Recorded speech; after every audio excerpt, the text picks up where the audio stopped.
Doctor, buen día. ¿Qué tal? ¿Cómo está están usted? ustedes? Buenos días. Buen día, ¿cómo le va? Saludarlo. Buen día, doctor. Lo esperábamos el jueves pasado para hablar de un tema. Desgraciadamente ese día tenía una audiencia en el Club del Eje y no podía venir. De todas maneras, ¿Cómo le fue? ¿Bien? Ninguno de esos, no he terminado todavía. Ninguno de esos acontecimientos me tomaron de sorpresa, menos a ustedes y tampoco, obviamente, a la gente que nos sigue, que es cada vez más numerosa.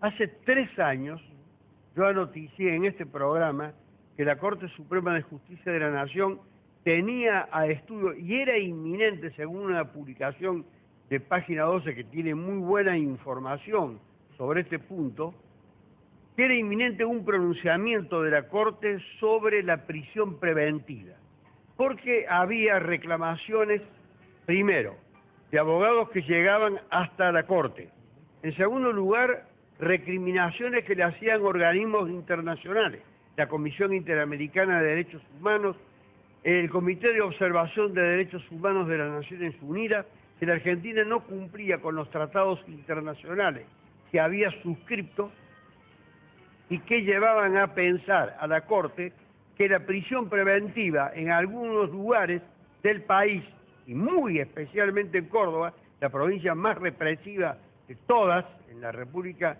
Argentina, la prisión preventiva era la norma y la libertad era la excepción, cuando ella es la inversa. La libertad es la regla y la prisión preventiva es la excepción. Cuando hay, dicen, presunción de fuga por el monto de la pena, la conducta del acusado, la trayectoria, los antecedentes, el modo de vida, o la posibilidad de entorpecer la marcha de la investigación e impedir que se llegue a, o tratar de frustrar que se llegue al descubrimiento de la verdad, a la actuación de la ley. Bueno, en este momento ya sabemos todo lo que ocurrió. Que la Corte Suprema hizo lugar a un recurso de queja porque el Tribunal Superior de Justicia había negado el cese de la prisión preventiva de unos condenados sin que la condena estuviese firme, es decir, que no había concluido definitiva e irrevocablemente el proceso. Y dijo que tenía que dictar el Tribunal Superior de Justicia, cuya resolución se la revocó. La Corte dijo que tenía que dictar una nueva resolución, que efectivamente el Tribunal Superior, sin ninguna convicción, la declaró aplicable a Córdoba. Ninguna convicción. No están de acuerdo, están en desacuerdo, pero se han visto obligados a acatar el pronunciamiento de la Corte.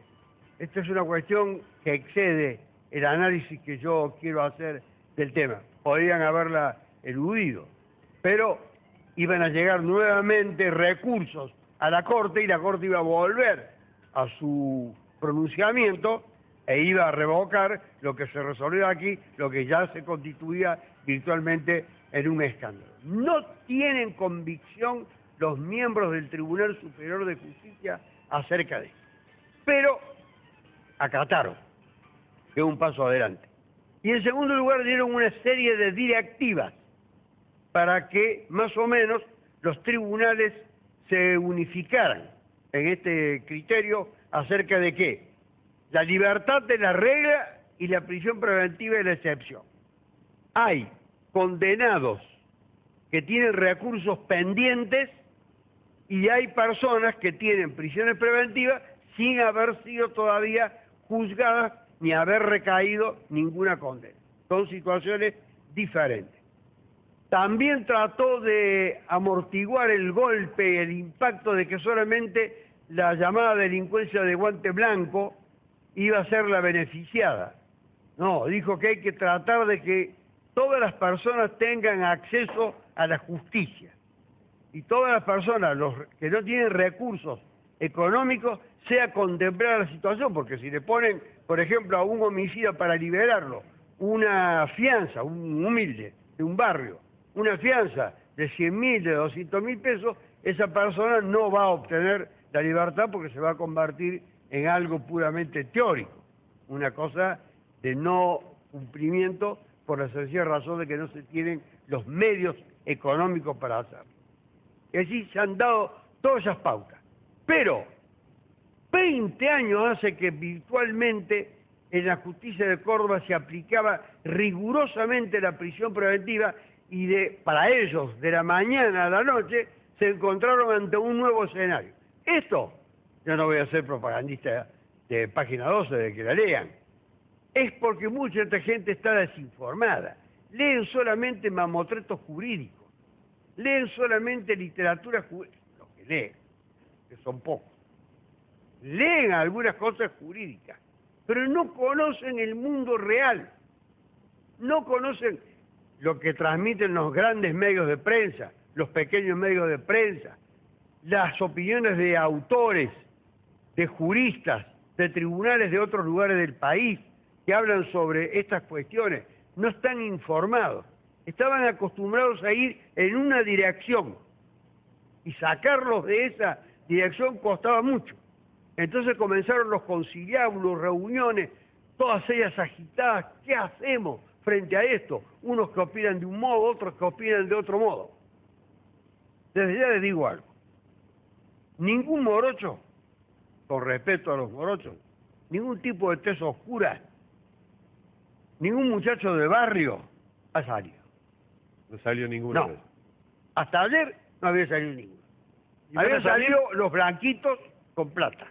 Pero no porque pusieran plata, porque estos son mucho más rápidos y se presume que ellos van a recurrir rápidamente o, de lo contrario, van a acogerse a todos los medios y a todos los principios que informan esta doctrina de la Corte y del Tribunal Superior de Justicia, que saben cómo actuar, etcétera.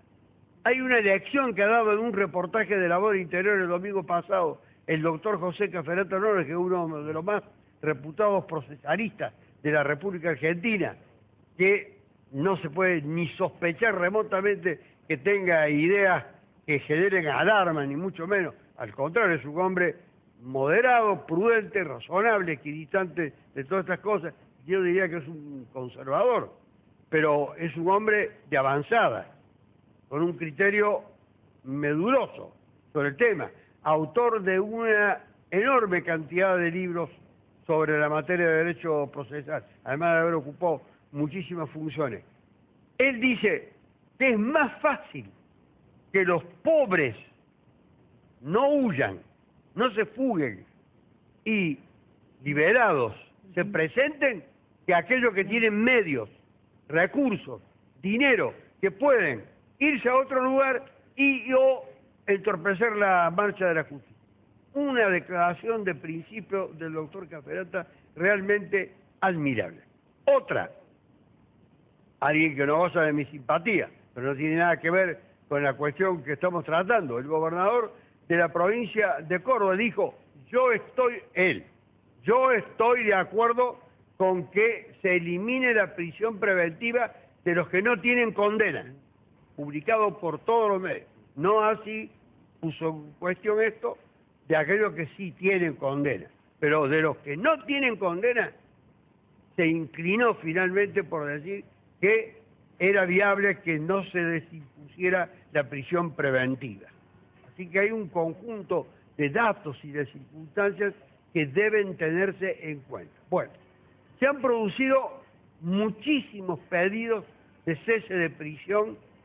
Yo personalmente he presentado en Villa Dolores, en Villa María, en Dianfunes, en Cruz del Eje, en Córdoba, más de 20 ceses de prisión preventiva, incluso algunos con pena de prisión perpetua, de homicidios, distintos tipos de delitos, todos ellos, debo señalarlo, graves.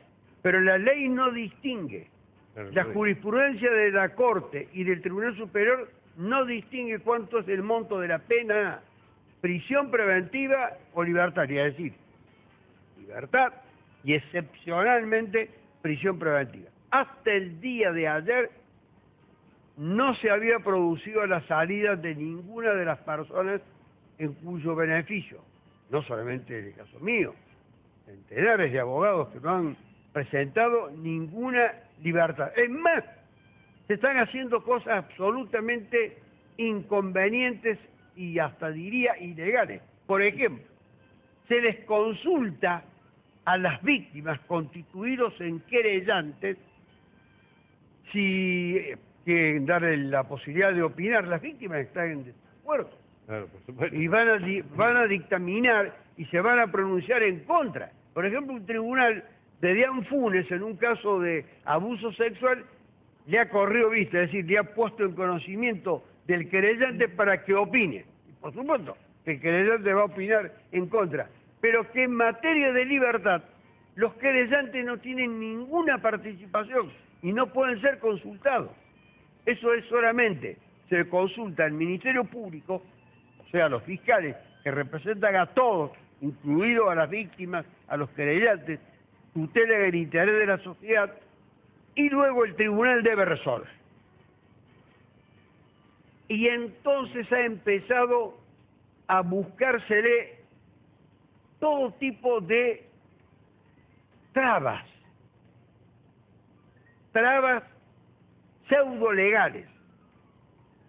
Entonces ha empezado lo que yo he titulado hoy malabarismo. Son los acróbatas. No saben qué hacer. Porque se los ha desafiado y se los ha sacado del libreto clásico que tenían sobre cómo actuar en cada caso. Este tipo tiene esta pena para este delito adentro. ¿Cómo es la operatoria si usted pide el cese de prisión preventiva para un defendido, digamos? Usted Depende. la presenta y después el tribunal tiene que fijar en la fianza. ¿Cómo es la operatoria? Es la- No es el habeas necesariamente la corpus, fianza, es el puede habeas corpus salir la figura. sin fianza. Puede salir sin fianza una... Y no, hay fianza y no fianza. Fianza para el que tiene, no fianza para el que no tiene. No tienen que frustrarlo. Si se encuentra, por ejemplo, con una condena recurrida en casación que se encuentra pendiente de resolución, es decir, no está firme, y se encuentra en el Tribunal Superior de Justicia, hay que presentarlo de manera tal que la Cámara del Crimen que lo condenó sea la que resuelva. Esta debe consultarlo al fiscal de su Cámara y luego la Cámara resuelve. Ese es un punto. Y para aquellos que no han llegado a la etapa del juicio, o han llegado a la etapa del juicio y todavía no se ha hecho el juicio y no se ha resuelto la situación, bueno, lo mismo que en el caso del condenado sin condena firme, en el caso de los que están en Cámara. Y en los casos de los que se encuentran en la instrucción, en la etapa previa a entrar a la Cámara, pero que tienen prisión preventiva, es el fiscal de instrucción el que sin consultar con nadie es el que debe resolver.